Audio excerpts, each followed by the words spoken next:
അത് existential focus അതാണ് ഇസ്രായേലിനെ സംബന്ധിച്ചോളം ഏത് യുദ്ധത്തിനുമുള്ള ന്യായീകരണം എന്ന് പറയുമ്പോഴും ഒരു പക്ഷേ നമുക്ക് ഓപ്പറേഷൻ സിന്ദൂർ കഴിഞ്ഞു വരുന്ന ഒരു സമയമായതുകൊണ്ട് കുറച്ചും കൂടി റിലേറ്റ് ചെയ്യാൻ പറ്റുന്ന ഒരു കാര്യം ബെഞ്ചമിൻ നെതന്യാഹു ഭരണകൂടത്തെ സംബന്ധിച്ചിടത്തോളം ഇത്തരത്തിൽ എന്തെങ്കിലും ഒരു കാര്യമില്ലെങ്കിൽ ഇസ്രായേൽ രാജ്യത്തിനകത്ത് അവർക്കെതിരെ ഉയരുന്ന ചില ശബ്ദങ്ങളെ മറികടക്കാൻ മറ്റൊരു ആയുധം കയ്യിലില്ലാത്തൊരു സാഹചര്യം കൂടിയുണ്ട്.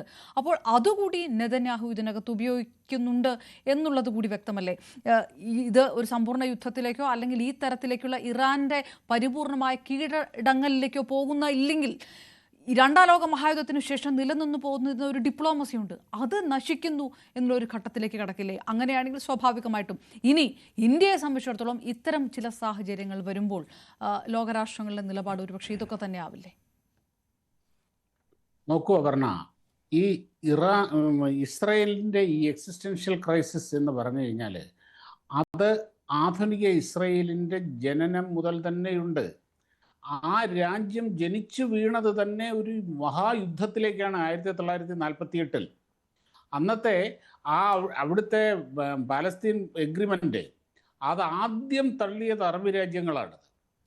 അവിടെ ഈ ലോകം മുഴുവനും അലഞ്ഞു നടന്ന അവസാനം വളരെ കഷ്ടപ്പെട്ട് അവർക്കൊരു തുണ്ട് ഭൂമി, ഈ ജെറുസലേം ഒന്നുമില്ലാത്ത ഒരു വളരെ ചെറിയൊരു ഭാഗത്ത് അവർക്കൊരു രാഷ്ട്രം അനുവദിക്കപ്പെട്ട് അവിടെ അവർ ജീവിക്കാൻ തുടങ്ങുമ്പോൾ അത് ഞങ്ങൾ സമ്മതിക്കില്ല, ജൂതരാഷ്ട്രം പാടില്ല, ജൂതരാഷ്ട്രത്തിനെ ഞങ്ങൾ അനുവദിക്കില്ല എന്ന് പറഞ്ഞുകൊണ്ട് ഈ അറബി രാജ്യങ്ങളെല്ലാം കൂടി, അതും മഹാശക്തികളാണെന്ന്, ഈജിപ്റ്റ്, ജോർദാൻ, ഇറാഖ്, അതും ആ സെക്കൻഡ് വേൾഡ് വാറിലെ ആ വാർ എക്സ്പീരിയൻസ് ഒക്കെ ഉള്ളവർ അവരുടെ സർവ്വ ആയുധ സമ്പത്തും സർവ അനുഭവ സമ്പത്തും ഉപയോഗിച്ചുകൊണ്ട് അപ്പോൾ ജനിച്ച ഒരു പ്രൊഫഷണൽ ആർമി പോലും ഇല്ലാത്ത ആ ഒരു കൊച്ചു രാജ്യത്തിൻ്റെ നശിപ്പിക്കാൻ ഇറങ്ങിത്തിരിക്കുകയായിരുന്നു 48.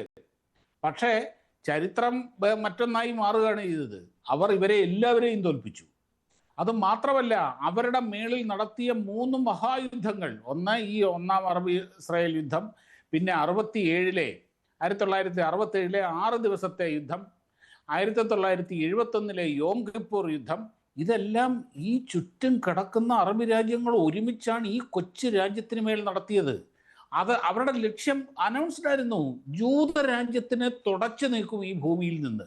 അന്ന് അമേരിക്കയും ഇസ്രായേലും തമ്മിൽ ഇങ്ങനെയുള്ള ബന്ധങ്ങളൊന്നും ഇല്ല. അപ്പോൾ ഈ ക്രൈസിസ് ഇപ്പം അതേപോലെ തന്നെ ഈ പാലസ്തീനിയൻ സംഘടനകൾ, ഇപ്പം ആദ്യം ഉണ്ടായിരുന്ന PLO, ബ്ലാക്ക് സെപ്റ്റംബർ, ഹമാസ്, ഇതെല്ലാം അവരുടെ പ്രൈം മോട്ടീവ് എന്താണ്? അവരുടെ പ്രൈം ഒബ്ജക്റ്റീവ് എന്ന് പറയുന്നത് അവർക്ക് രാജ്യം, അവർക്കുടേതായ ഭൂമി എന്നുള്ളതിനേക്കാൾ കൂടുതൽ ജൂതരാജ്യത്തെ ഇല്ലാതാക്കുക എന്നുള്ളതാണ്. അത് ഓപ്പണാണ്. അത് വളരെ ഓപ്പണായിട്ട് അനൗൺസ് ചെയ്തിട്ടാണ് ചെയ്യുന്നത്. ഇങ്ങനൊരു അവസ്ഥ ലോകത്ത് ഏതെങ്കിലും ഒരു രാജ്യത്തിനുണ്ടോ പറഞ്ഞാൽ? മറ്റൊരു രാജ്യം, ശത്രുതകളുണ്ടാകും, അഭിപ്രായ വ്യത്യാസങ്ങളുണ്ടാകും, നയതന്ത്രമായ പ്രശ്നങ്ങളുണ്ടാകും, നയതന്ത്രബന്ധങ്ങൾ ഇല്ലാതാവുന്ന പ്രശ്നങ്ങളുണ്ടാവും. പക്ഷേ മറ്റൊരു രാജ്യത്തിനെ ഇല്ലാതാക്കും, ആ വംശത്തിനെ ഭൂമിയിൽ നിന്ന് തുടച്ചു നീക്കും എന്ന് പ്രഖ്യാപിക്കപ്പെട്ട, ശത്രുക്കളാൽ പ്രഖ്യാപിക്കപ്പെട്ട ഒരേ ഒരു രാജ്യം ഈ ലോകത്തുണ്ടെങ്കിൽ, ഈ ഭൂമിക്ക് മുകളിലുണ്ടെങ്കിൽ അത് ഇസ്രായേൽ മാത്രമാണ്. ഇത്രയും കാലമായി അത് തുടരുകയാണ്. അപ്പോൾ ഈ എക്സിസ്റ്റൻഷ്യൽ ക്രൈസിസ് എന്ന് പറയുന്ന സാധനം ഒരു റീസൺ അല്ല, അല്ലെങ്കിൽ ഒരു ന്യായീകരണമല്ല, അതൊരു യാഥാർത്ഥ്യമാണ്. അങ്ങനെ തങ്ങളുടെ മേളിൽ ഈ രീതിയിലുള്ള ആധിപത്യം, അല്ലെങ്കിൽ ഇങ്ങനെയുള്ള ഞങ്ങളെ തുടച്ചു നീക്കാൻ തുടച്ചു നീക്കും എന്ന് പ്രഖ്യാപിച്ചിട്ടുള്ള ഒരു രാജ്യത്തിൻ്റെ കയ്യിൽ ആണവായുധം വന്നു കഴിഞ്ഞു കഴിഞ്ഞാൽ നോക്കിയിരിക്കാൻ അവർക്ക് പറ്റില്ല. ഇതാണ് 1980-81 ഇറാഖിൻ്റെ അടുത്തും അവർ ചെയ്തത്. ഇറാഖിന് ആണവ ബോംബ്, അവിടുത്തെ ന്യൂക്ലിയർ ഫെസിലിറ്റീസ്, അത് സിവിലിയൻ ഫെസിലിറ്റീസാണ് അവർ ഡെവലപ്പ് ചെയ്തുകൊണ്ടിരുന്നതെന്നാണ് പറഞ്ഞത്. അങ്ങനെ ഫ്രാൻസുമായി ഒഫീഷ്യലി സിവിലിയൻ ന്യൂക്ലിയർ കരാർ ഉണ്ടാക്കി അതിൻ്റെ ബേസിൽ എല്ലാ അന്താരാഷ്ട്ര മര്യാദകളും പാലിച്ചുകൊണ്ടാണ് അന്ന് ഇസ്രായേൽ ഇത് ന്യൂക്ലിയർ റിയാക്ടർ ഫെസിലിറ്റി പണിഞ്ഞുകൊണ്ടിരുന്നത്. ലോകം എന്ത് പറയുമെന്നോ ആൾക്കാർ എന്ത് വിചാരിക്കുമെന്നോ ഒന്നും നോക്കിയില്ല. കാര്യം ആ ന്യൂക്ലിയർ ഫെസിലിറ്റിയിൽ ഇവിടെ ഉണ്ടാകുന്ന അവിടെ നിന്ന് ഇവർക്ക് പ്ലൂട്ടോണിയം ഉണ്ടാക്കാൻ കഴിയും. ആ പ്ലൂട്ടോണിയം ഏതാനും വർഷങ്ങൾ കൊണ്ട് അല്ലെങ്കിൽ ഏതാനും നാളുകൾ കൊണ്ട് അതിനെ സമ്പുഷ്ടീകരിച്ച് ഒരാണവ ബോംബാക്കാൻ കഴിയുമെന്നുള്ളത് ഉറപ്പാണ്. നല്ല എല്ലാ ഫെസിലിറ്റികളും ഉണ്ടെങ്കിൽ അത് അനുവദിച്ചാൽ അതാദ്യം ചെന്ന് വീഴുന്നത് ഇസ്രായേലിലായിരിക്കും എന്നുള്ള കാര്യത്തിൽ സംശയമൊന്നും വേണ്ട. ഈ ഇവരുടെയൊക്കെ കയ്യിൽ ഇസ്രായേൽ എന്ന് പറയുന്നത് വളരെ വളരെ ചെറിയൊരു രാജ്യമാണ്. വളരെ ചെറിയ രാജ്യം. കേരളത്തിലെ 4-5 ജില്ലകളുടെ വലിപ്പം മാത്രമേ ആ രാജ്യത്തിനുള്ളൂ. 1 കോടിയിൽ താഴെ ജനസംഖ്യയുള്ളൂ. ഹിരോഷിമയിലും നാഗസാക്കിയിലും ഒക്കെ വീണ ആദ്യകാല ബോംബുകളുണ്ട്. അതുപോലത്തെയുള്ള 3-4 ബോംബുണ്ടെങ്കിൽ ഈ ഇസ്രായേൽ എന്ന് പറയുന്ന രാജ്യം ഇല്ല. അതാണ് അതിൻ്റെ അവസ്ഥ. അങ്ങനെയുള്ളപ്പോൾ അതേസമയം ഇറാൻ വളരെ വലിയ രാജ്യമാണ് ഇസ്രായേലിനെ അപേക്ഷിച്ച്. ഇന്ത്യ വളരെ വലിയ രാജ്യമാണ്. ഇങ്ങനെയുള്ള രാജ്യങ്ങളെയൊന്നും സമ്പൂർണ്ണമായി ഇല്ലാതാക്കാൻ കഴിയില്ല. എന്നാൽ ഇസ്രായേൽ പോലൊരു രാജ്യത്തിനെ ഇല്ലാതാക്കാൻ കഴിയും.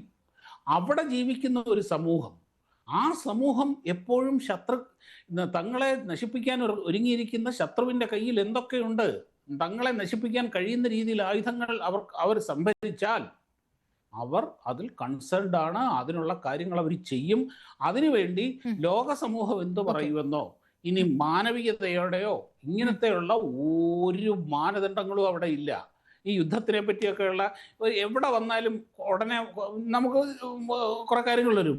ഒരു യുദ്ധത്തിലും ആരും ജയിക്കുന്നില്ല, എല്ലാവരും പരാജയപ്പെടുന്നതേ ഉള്ളൂ. ഇങ്ങനെയുള്ള കാൽപ്പനികമായ വരികളൊക്കെ നമ്മളൊക്കെ ഒരുപാട് കേട്ടതാണ്. യുദ്ധത്തിൽ ജയവും പരാജയവും ഉണ്ട് സാർ. 2ാം ലോകമഹായുദ്ധത്തിൽ സഖ്യകക്ഷികളല്ലായിരുന്നു വിജയിച്ചിരുന്നതെങ്കിൽ ഈ ജപ്പാനും ജർമ്മനിയും ഇറ്റലിയും ചേർന്ന അച്ചുതണ്ട് സഖ്യമായിരുന്നു വിജയിച്ചിരുന്നതെങ്കിൽ ഈ ലോകത്തിന്റെ ഗതി എന്താകുമായിരുന്നു എന്ന് നമുക്ക് ആലോചിച്ചാൽ തന്നെ കിട്ടും. ശരി ശ്രീ ഷാബു പ്രൊഫസർ. പക്ഷേ ശ്രീ എം എസ് വേണുഗോപാൽ